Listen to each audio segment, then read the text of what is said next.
Assalamualaikum warahmatullahi wabarakatuh. Jumpa lagi dalam channel Pojogeo yang pada video kali ini saya akan mengajukan prediksi soal UTBK SBMPTN. Nah, langsung aja kita bahas soalnya. Nomor 1. Masyarakat perkotaan bersifat Gesellschaft karena di sini ada kata kunci dari soal ini adalah Gesellschaft ya. Nah, Gesellschaft sendiri atau patembayan ya, ini merupakan sebuah konsep yang dicetuskan oleh Ferdinand Tönnies ya. Ada Gemeinschaft and Gesellschaft gitu ya.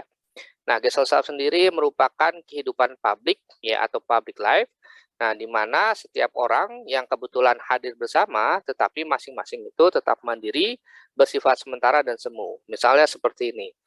Ketika ada dua orang ya, misalnya yang satu guru ya, yang satu siswa ya, mereka bertemu dalam sebuah kelas itu bukan karena adanya ikatan perasaan yang sama tentang kebiasaan ya, atau misalnya kesamaan dalam hal ideologi atau kesamaan dalam hal kekerabatan ya, seperti Gemeinschaft misalnya.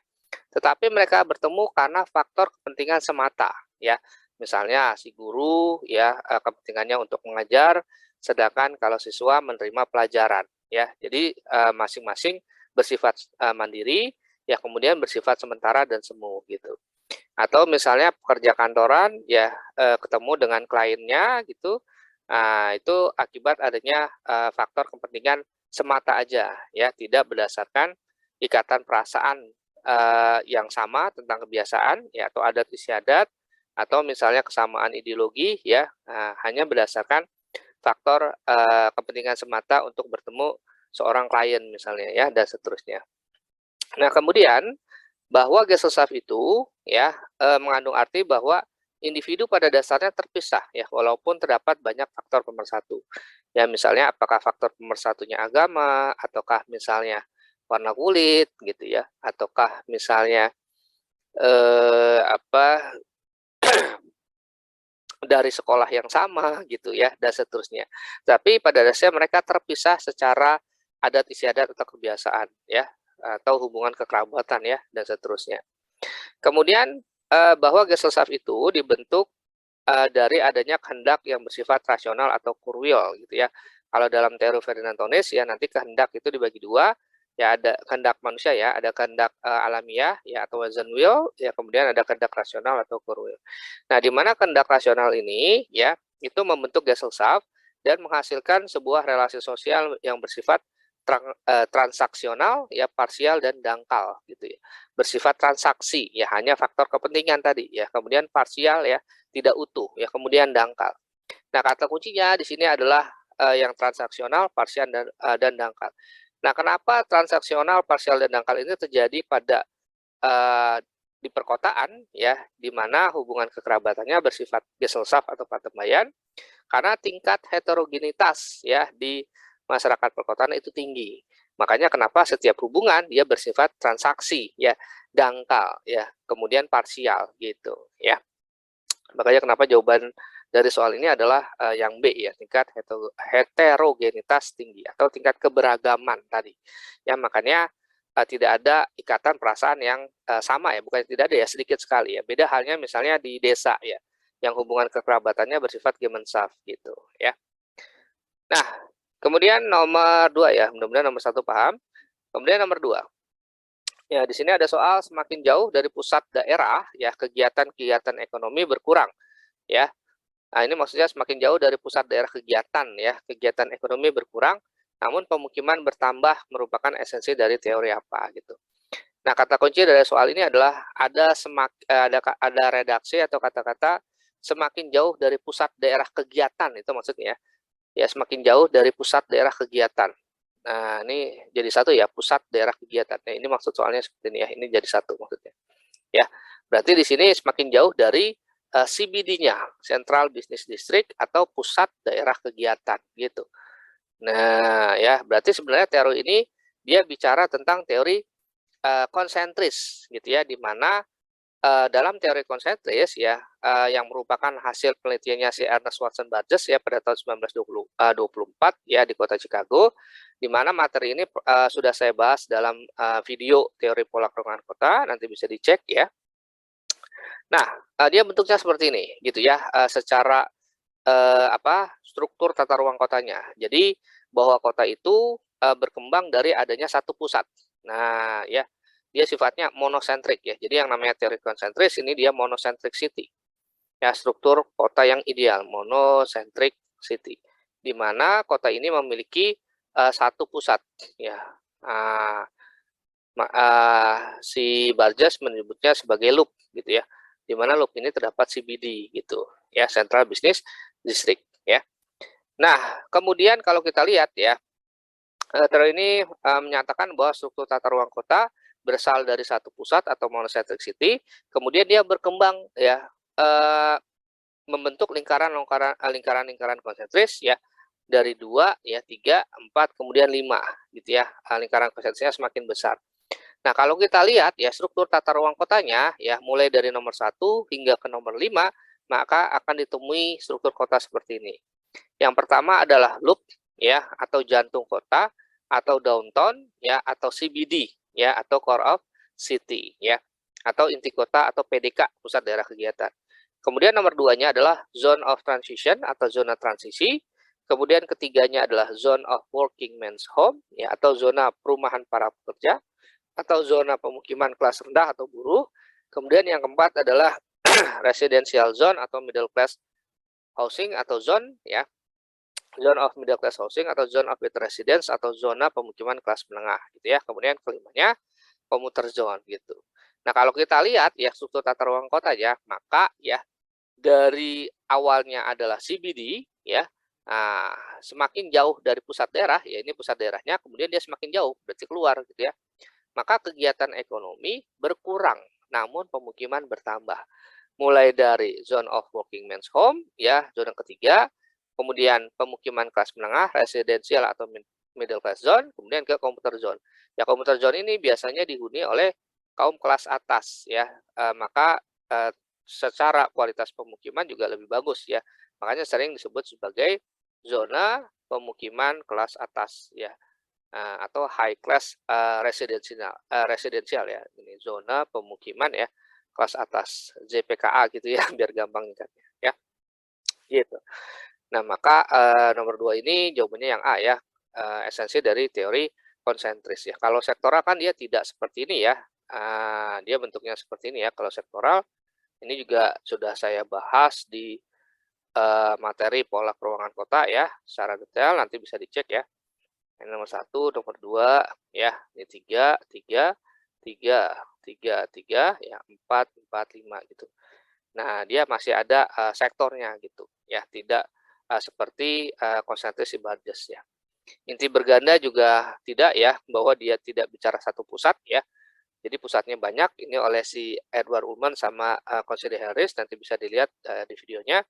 Pusat pertumbuhan ini ada banyak teori, cuma dia tidak bicara tentang tata ruang kota ya, misalnya dari teorinya François Perroux ya, Baudeville ya, kemudian termasuk Kristaller juga ya, Albert O'Hisman ya, kemudian Gunnar Myrdal ya dan seterusnya. Tempat sentral yang Kristaller ya, ini juga tidak bicara tentang struktur tata ruang kota ya, dia lebih kepada hierarki kota sebenarnya ya, bukan tata ruangnya cuma ke hierarkinya. Oke, nomor 2 jawabannya A. Kemudian nomor 3, ya, slum area terbentuk pada zona transisi karena, nah di sini ada kata kunci slum area terbentuk pada zona transisi. Ya, istilah zona transisi itu hanya ada di teori konsentris Barges tadi lagi, ya. Nah, kalau misalnya kita lebih spesifik, ya tadi ini sudah saya jelaskan, ya, bahwa bagian-bagian dari teori konsentris ya tadi ada loop, downtown, ya, CBD, core of city dan seterusnya. Nomor 2-nya ini zone of transition. Ya, zona transisi ya, di mana zona ini terinvasi ya oleh perdagangan bisnis dan manufakturingan, sehingga oleh Barges zona ini disebut sebagai area of deterioration. Ini maksudnya area kemunduran.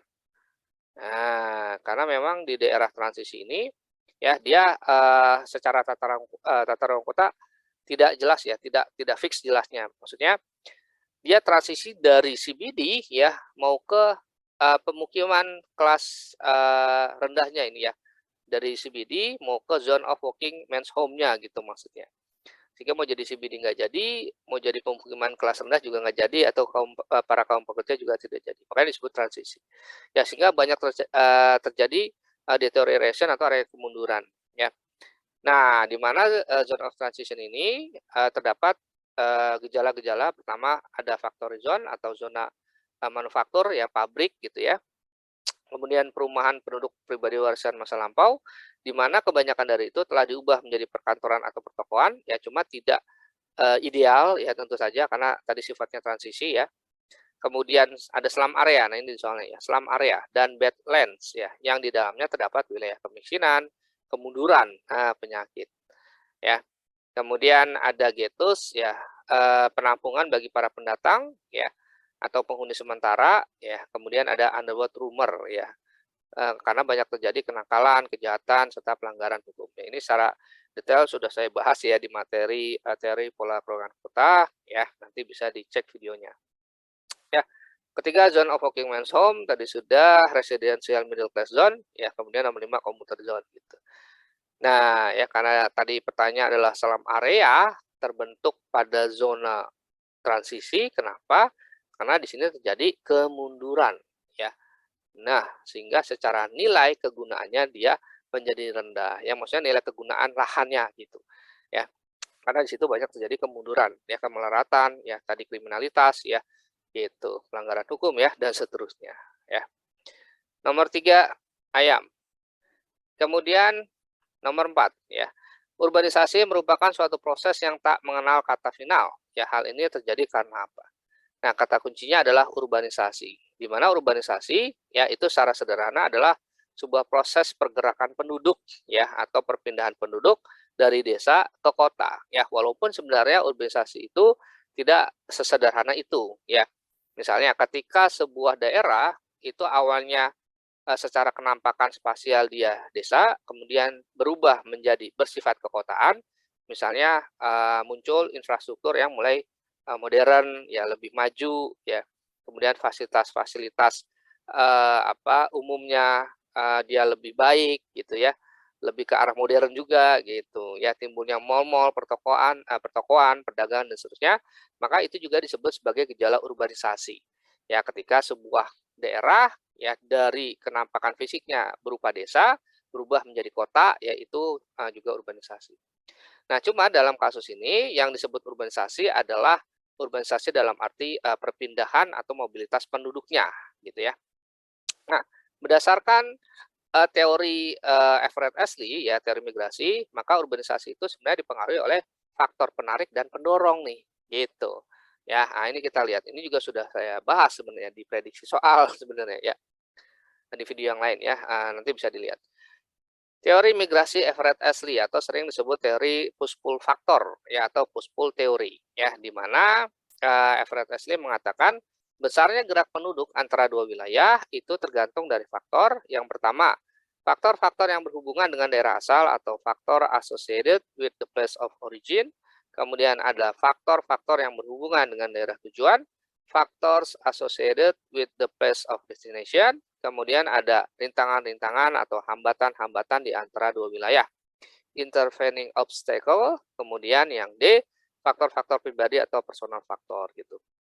Nah, di dalam faktor-faktor misalnya gini ya, ini secara sederhana ya, di sini ada daerah asal gitu A, gitu, ini originnya, place of origin, kemudian atau daerah asalnya gitu ya.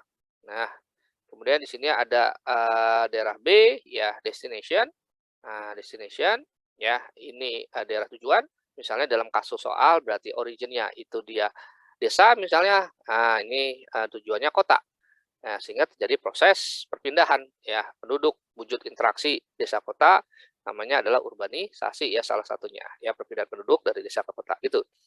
Nah, pada faktor-faktor yang berhubungan dengan daerah asal itu ada yang bersifat positif, ada yang bersifat negatif gitu. Nah, faktor positif maksudnya segala faktor gitu ya yang berada di daerah asal yang mengakibatkan orang itu tetap tinggal di daerah asalnya ya, sehingga dia enggan untuk pindah ya karena sifatnya positif ya. Faktor-faktor yang bagus ya. Misalnya lingkungan lebih bersih ya kalau di desa gitu kan, kenyamanan lebih baik ya karena tidak banyak polusi, polusi suara polusi industri ya, dan seterusnya. Sedangkan yang negatif, ya faktor-faktor negatif, ini merupakan faktor yang, eee, faktor yang kurang lah ibaratnya gitu ya, faktor-faktor yang kelemahan ya atau kekurangan yang berasal dari daerah asal, yang menyebabkan orang itu untuk berpindah. Makanya disebut sebagai faktor pendorong atau push faktornya, gitu. Nah, ini faktor pendorong ya atau push faktornya. Sehingga orang itu, mendorong ya, terdorong untuk pindah dari daerah asal menuju daerah tujuan, gitu ya, yang negatifnya. Sedangkan begitu juga di faktor-faktor yang berhubungan dengan daerah tujuan, ya. Ini juga ada faktor bersifat positif, ada juga yang negatif.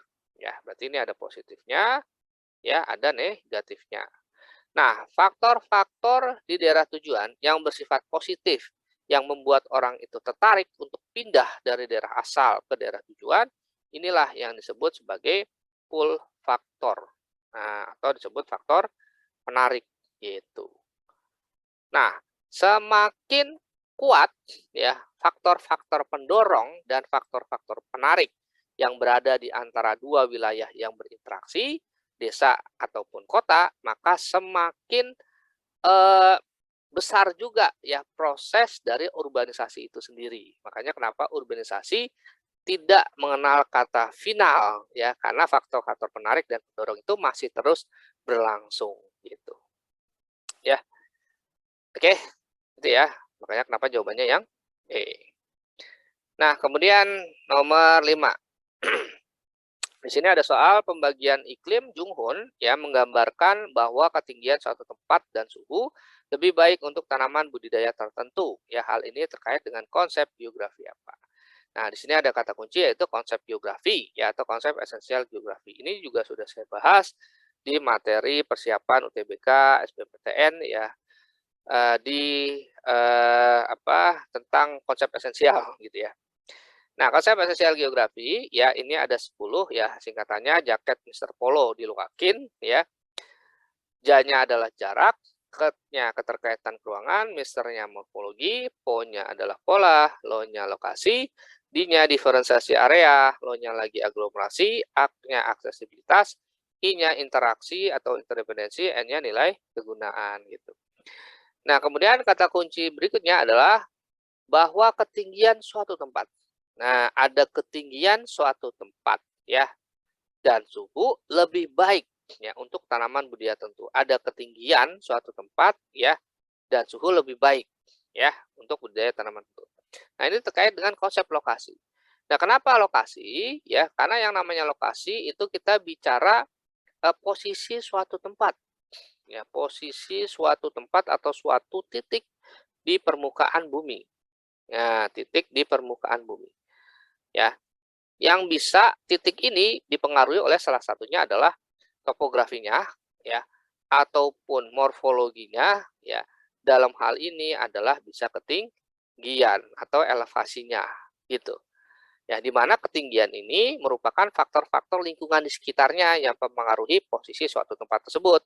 Makanya dalam konsep lokasi ada lokasi absolut ya dan lokasi relatif. Ya, kalau kita bicara lokasi dalam kaitannya dengan keadaan atau kondisi sekitarnya, baik itu dari segi morfologinya, dari segi suhunya dan seterusnya, maka kita bicara lokasi relatif sebenarnya, bukan yang astronomis gitu ya. Jadi kita bicara lokasi relatif.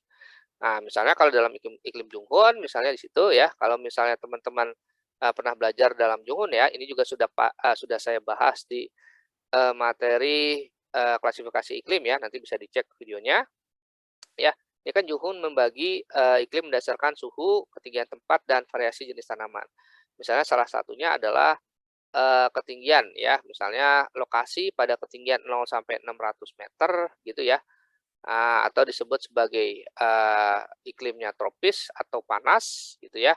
Nah, ini cocok untuk lebih baik ya ditanam budidaya pertanian seperti padi gitu ya, kelapa gitu ya, kemudian karet ya, tebu ya dan seterusnya. Ya dibandingkan dengan kita menanam kopi, teh, kina, sayur-sayuran, pinus gitu ya. Nah, kalau kopi, teh, kina, sayur-sayuran pinus itu kan cocoknya di daerah yang lebih tinggi ya, misalnya pada daerah, sejuk ya, kopi, teh, kina, sayur-sayuran, pinus ya, itu sekitar, berapa, 700, 600, nah 900 sampai 2.500 ya, itu kopi, teh, kina, sayur-sayuran, pinus gitu. Ya, oh berarti lokasi suatu wilayah dikaitkan dengan, ketinggiannya, hubungannya dengan keadaan kondisi lingkungan sekitar. Makanya bisa ditanam ya, lebih baik untuk tanaman budidaya tertentu. Ya, oke, kira-kira, seperti itu ya, mudah-mudahan paham. Oke, gitu aja, pembahasan soal kali ini. Saya akhiri dengan bacaan hamdalah alhamdulillahirabbil alamin. Kurang lebihnya mohon maaf. Billahi taufik wal hidayah. Assalamualaikum warahmatullahi wabarakatuh. Sampai jumpa lagi.